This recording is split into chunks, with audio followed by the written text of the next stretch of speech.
Welcome back to my YouTube channel master math with Anup sir. আজ তোমাদের কাছে আমি একটা নতুন ভিডিও নিয়ে এসেছি, যেটা মাধ্যমিক পরীক্ষার্থীদের জন্য খুবই ইম্পর্টেন্ট। অর্থাৎ যারা 2025 সালে মাধ্যমিক পরীক্ষা দিচ্ছ, তারা আমার এই ভিডিওটি প্রথম থেকে শেষ পর্যন্ত লক্ষ্য করো। একটা জায়গাতে ফুল মার্কস পাবে, অর্থাৎ হাইট অ্যান্ড ডিস্টেন্স, উচ্চতা এবং দূরত্ব।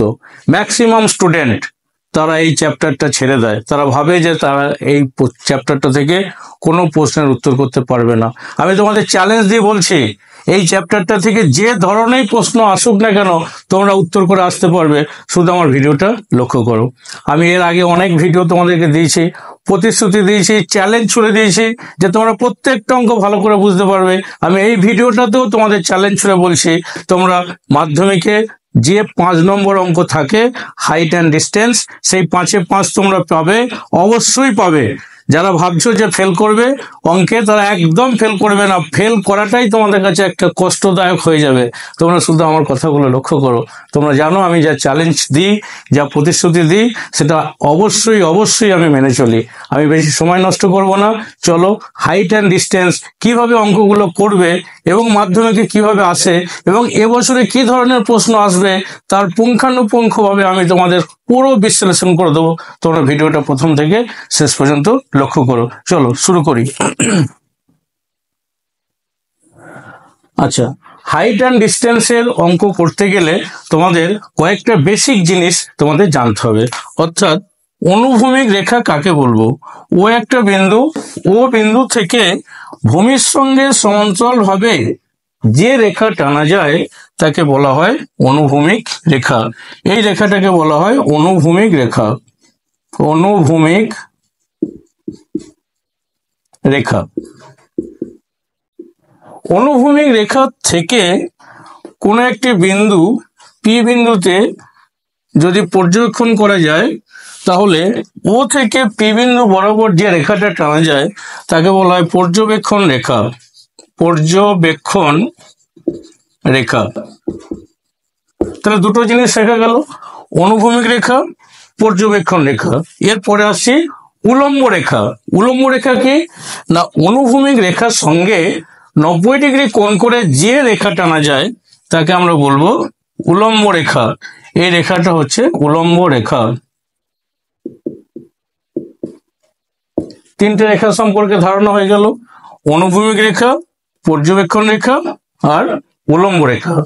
এরপর আসছি যে ও বিন্দু থেকে আমাদের উপরের দিকে দৃষ্টি দিলে উন্নতশীল, অর্থাৎ যদি আমরা এই দিকে তাকাই, তাহলে ভূমির সঙ্গে যে কোণ উৎপন্ন করে তাকে বলা হয় উন্নতি কোণ, এবং নিচের দিকে যে কোণ উৎপন্ন করে তাকে বলা হয় অবনতি কোণ।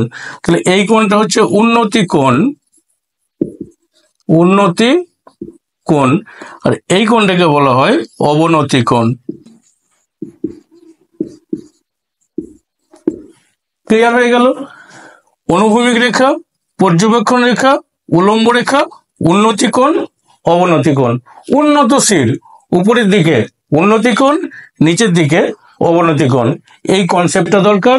আর দরকার এই উলম্ব রেখা, এটাকে বলা হয় লম্ব। অনুভূমিক রেখা, এটাকে আমরা ধরবো ভূমি, আর এটা অতিভুজ, যেহেতু এই কোণটা 90 ডিগ্রি কোণ করা হয়েছে। আর তোমাদের লাগবে এখানে তিনটে standard value, 30 degree, 45 degree, 60 degree. Sine 30 ডিগ্রির মান কত? আমার প্রথম ভিডিওতে বলা আছে। সাইন 45 ডিগ্রির মান কত? আমার প্রথম ভিডিওতে বলা আছে। সাইন 60 ডিগ্রির মান কত? প্রথম ভিডিওতে বলা আছে। যারা এগুলো ভুলে গেছো তারা আমার প্রথম ভিডিওটা দেখে নেবে, সেখানে এই ভ্যালুগুলো কত এবং কিভাবে মনে রাখতে হয় সেগুলো আমি সব ডিটেলস বলে দিয়েছি। এই কনসেপ্টটা দিলেই তোমাদের হাইট অ্যান্ড ডিস্টেন্সের সমস্ত অঙ্ক হয়ে যাবে। চলো আমি অঙ্কগুলো একে একে শুরু করি, যেগুলো এবছরের মাধ্যমিকে আসবে এবং বিগত বছরে যেগুলো এসেছে সেগুলোকে আমি সমাধান করে দিচ্ছি।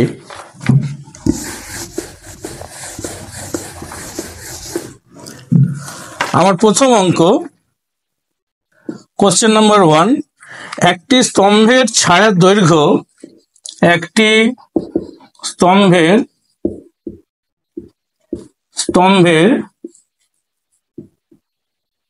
ছায়ার দৈর্ঘ্য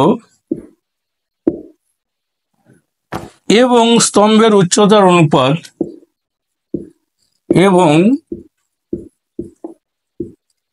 স্তম্ভের উচ্চতার অনুপাত কত দেওয়া আছে? √3:1 হলে সূর্যের উন্নতি কোণ কত? সূর্যের উন্নতি কোণ কত ডিগ্রি হবে? তো দেখো, ছায়ার দৈর্ঘ্য, ছায়া কোথায় পড়ে? ভূমিতে পড়ে। তাহলে ধরি ছায়া সমান ভূমি আর স্তম্ভের উচ্চতা সমান লম্ব। স্তম্ভের উচ্চতা সমান লম্ব। তাহলে কি দেওয়া আছে? ভূমি বাই লম্ব, তার ভ্যালু দেওয়া আছে √3/1। এটাকে উল্টে দেবো, তাহলে কি হয়ে যাবে? লম্ব বাই ভূমি, তার মান হয়ে যাবে 1/√3। লম্ব বাই ভূমি কার মান? ট্যানের মান। তাহলে আমরা যদি উন্নতি কোণটাকে থিটা ধরি, তাহলে ট্যান থিটা কত হয়ে যাবে? 1/√3। 1/√3 ট্যান কত degree value? Tan 30 degree value. তাহলে থিটা সমান কত ডিগ্রি? 30 ডিগ্রি। সূর্যের উন্নতি কোণের মান কত ডিগ্রি হয়ে যাবে? 30 ডিগ্রি। ছবিটা কিরকম হয়ে যাবে? এটা আমরা স্তম্ভ, এটা ছায়ার দৈর্ঘ্য, ঠিক আছে। আর এই কোণটাকে আমরা ধরে নিলাম কি? উন্নতি কোণ ABC। এটা স্তম্ভের উচ্চতা, এটা হচ্ছে অনুভূমিক BC, যেটাকে আমরা বলবো ছায়ার দৈর্ঘ্য। তাহলে সূর্যের উন্নতি কোণ কত ডিগ্রি হয়ে যাবে? থিটার মান এখানে হয়ে যাবে 30 ডিগ্রি। প্রথম কোশ্চেন ক্লিয়ার? ঠিক আছে, চলো সেকেন্ড কোশ্চেনে আমরা চলে যাই। সেকেন্ড কোশ্চেনটা বলেছে যে ভূমির উপর কোনো বিন্দু থেকে একটি মোবাইল টাওয়ারের চূড়ার উন্নতি কোণ 60 ডিগ্রি। কোশ্চেন নাম্বার 2, ভূমির উপর কোনো বিন্দু থেকে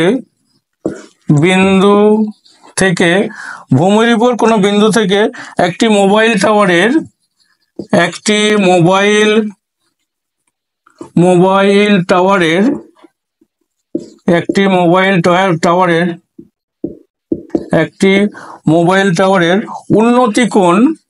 উন্নতি কোণ 60 ডিগ্রি। উন্নতি কোণ 60 ডিগ্রি এবং টাওয়ারের গোড়া থেকে ওই বিন্দুর দূরত্ব এবং টাওয়ারের গোড়া থেকে ওই বিন্দুর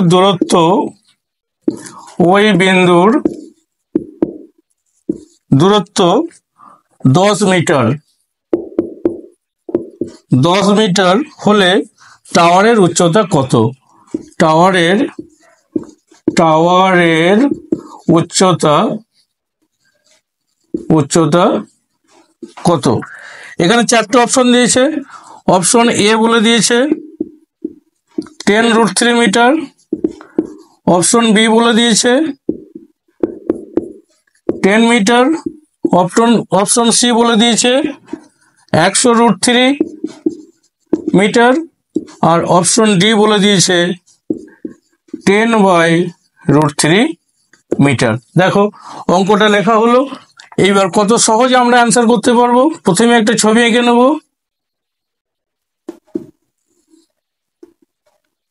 ছবিটা আঁকা হলো, ABC নাম দিয়ে দেবো।